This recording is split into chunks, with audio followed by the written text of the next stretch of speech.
আপনি বেহেশতে যাবেন কিনা দোজকে যাবেন এটা কিন্তু ওই যে একজন ব্যক্তি ঠিক করতে পারে না।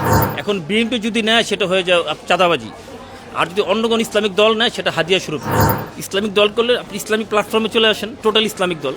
আপনি বলেন ওপেন যে সংবিধান হবে, কোরআন সংবিধান হবে, ইসলামিক পন্থে আসেন। আপনি কিছুদিন আগে আপনাদের লোগো চেঞ্জ করেছে, জামাত ইসলামের লোগো চেঞ্জ করেছে কিনা হোয়াট এভার, এটা আমার তো জানার দরকার নেই।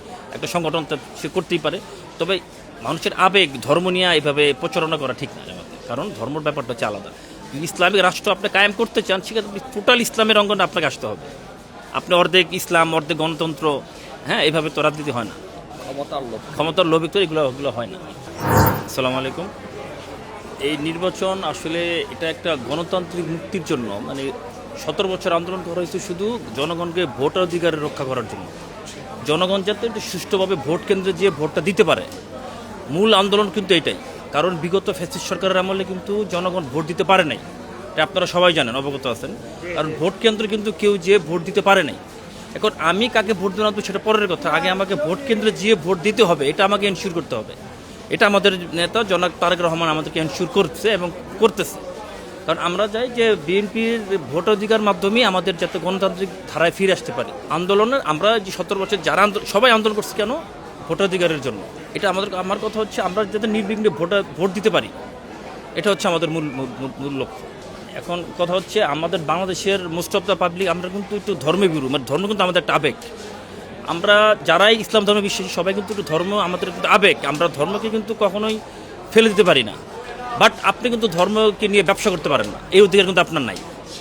আপনি বেহেশতে যাবেন কিনা দোজকে যাবেন এটা কিন্তু ওই যে একজন ব্যক্তি ঠিক করতে পারে না।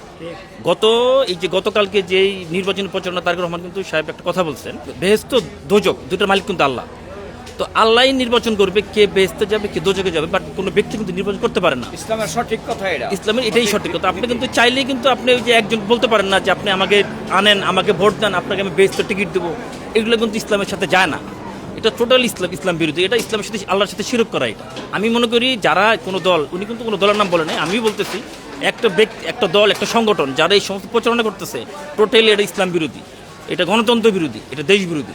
আসলে চাঁদাবাজির ব্যাপারটা এটা টোটালি একটা ভিন্ন, কারণ বিএনপি একটা বৃহৎ দল, অনেক বৃহৎ একটা দল, এখানে কিছু খারাপ ভালো লোক থাকতেই পারে।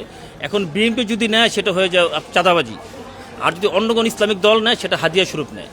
যাক, আর বেশি দূরে যাবো না আমি। আমার কথা হচ্ছে ভাই, এখন বিএনপি বৃহৎ একটা দল, এখানে খারাপ দল কিছুটা লোক থাকেই। আপনি দু একজনের জন্য পুরো বৃহৎ দলটাকে নাম বিক্রি করে, পুরো দলটাকে তো খারাপ বলতে পারেন না। বহিরাগত একটা ছেলে এসে দলের নাম ভাঙে যদি অপকর্ম করে, সেক্ষেত্রে আপনার দলের তো দায়ভার তো দল নেবেন না, তাই না? তো সেটা আপনাদের গণমাধ্যম যারা আছেন তারা এটা ঢালাওভাবে প্রচার করতে হবে আপনাদের। কারণ বহিরাগত এসে দলের নাম ভাঙে চাঁদাবাজি করবে, নাম করবে দলের, এটা তো হতে পারে না। কিছু গণমাধ্যম আছে, এগুলো কিন্তু আসলে আপনাদের সংস্কার হওয়া উচিত। আপনাদের আগে বুঝতে হবে সে আসলে প্রকৃতপক্ষে সে বিএনপি করে কিনা, বিএনপির সাথে কোনো সংগঠনের সাথে জড়িত আছে কিনা, এটা যাচাই বাছাই করে আপনাদেরকে এটা মানে গণমাধ্যমে আনতে হবে। এই মানে আপনি রাজনীতি করেন ঠিক আছে, কোনো সমস্যা নেই, গণতান্ত্রিক রাষ্ট্রে সবারই অধিকার আছে রাজনীতি করার, বাট আপনি ইসলামের নাম ভাঙাইতে পারেন না। কারণ আপনি ইসলামের নাম ভাঙা যদি রাজনীতি করেন, এটা তো ইসলামের, তো এটা আপনি কিন্তু ইসলাম তো সেই শিক্ষকতা কখনই বলে না। সো আপনাকে আগে রাজনৈতিক ধারায় আসতে হবে। ইসলামিক দল করলে আপনি ইসলামিক প্ল্যাটফর্মে চলে আসেন, টোটাল ইসলামিক দল। আপনি বলেন ওপেন যে সংবিধান হবে, কোরআন সংবিধান হবে, ইসলামিক পন্থে আসেন। আপনি কিছুদিন আগে আপনাদের লোগো চেঞ্জ করেছে, জামাত ইসলামের লোগো চেঞ্জ করেছে কিনা হোয়াট এভার, এটা আমার তো জানার দরকার নেই। একটা সংগঠন সে করতেই পারে, তবে মানুষের আবেগ ধর্ম নিয়ে এভাবে প্রচারণা করা ঠিক না জামাতে, কারণ ধর্মের ব্যাপারটা হচ্ছে আলাদা। ইসলামিক রাষ্ট্র আপনি কায়েম করতে চান, সেক্ষেত্রে টোটাল ইসলামের অঙ্গনে আপনাকে আসতে হবে।